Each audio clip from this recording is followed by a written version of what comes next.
It's not about what we want or what we would do. It's about what he would do.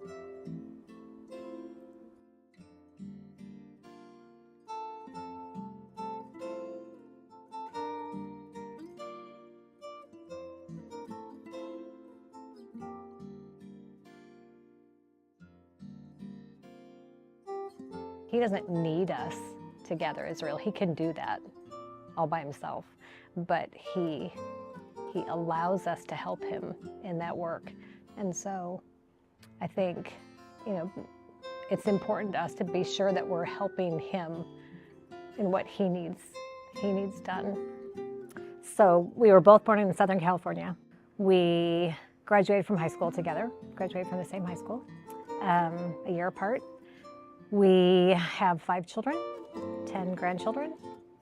So my parents were both adult converts, so they were the only members of their family that were members of the church. I'm an adult convert.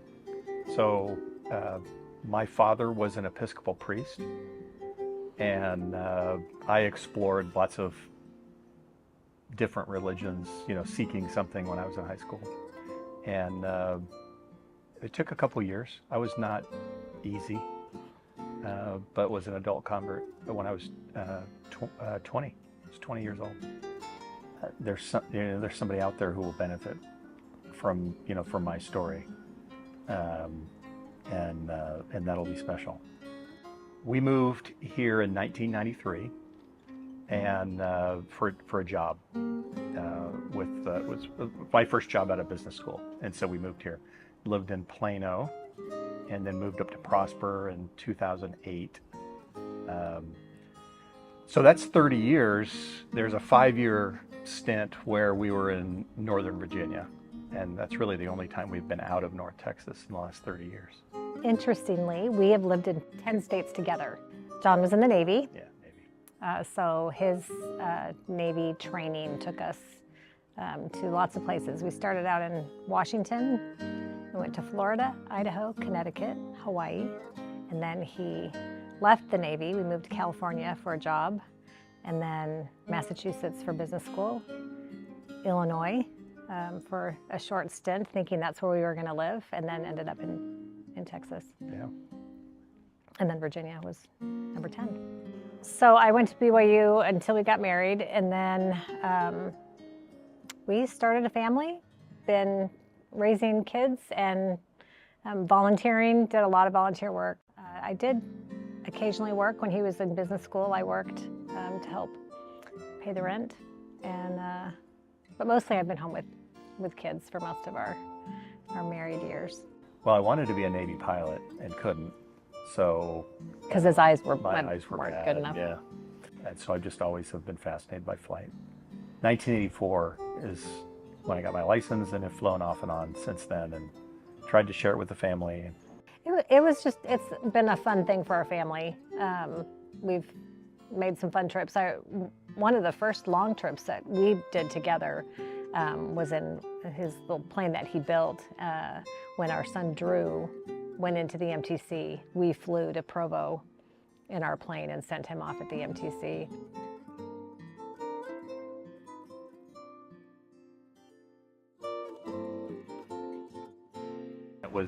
It's about an hour that we spent with Elder Anderson, and he started by saying, "Look, I don't have a call for you. We're just, just getting to know you. Getting to know you. Your name had come across, and so we just want to get to know you."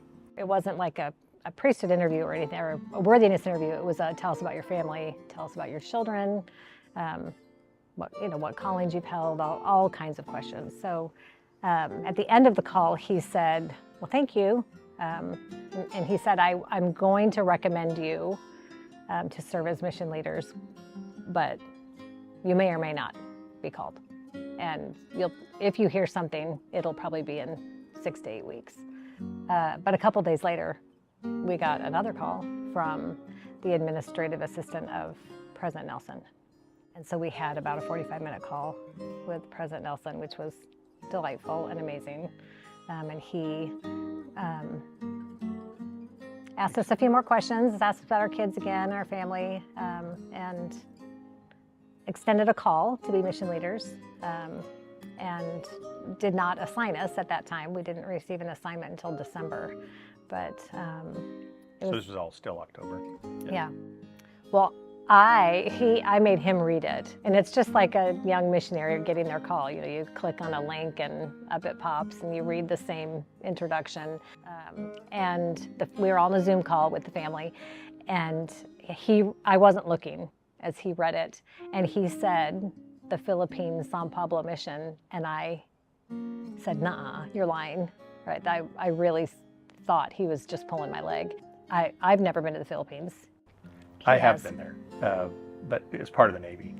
So, cumulatively a few months, but there's 16 million members of the church roughly now, I think, and almost 1 million are in the Philippines. 23 missions in the Philippines. Missions, yeah. There are about 200 right now. During COVID, they pulled back to around 80, and it's grown back to about 200, with mostly Filipino missionaries. And then the full complement they expect would be 220-ish. So over 3 years, we'll probably see 600 missionaries. So, I mean, there's a lot that I look forward to learning as far as being a missionary, and the promises that, we'll be blessed with the ability to feel the Spirit and know what those missionaries need, and be able to help them in that way is overwhelming to think about being able to do that.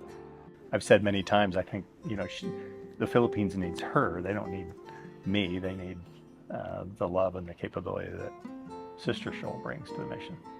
And I'll do the best I can. So what makes it worth it? We've never thought of it as, we'll do it if we think it's worth it, or we just had always known that we wanted to, as adults, go give back. I mean, it's a pretty small part of our lives, so we've thought a lot about that. It's like, why, what on earth makes us qualified to do this kind of thing? And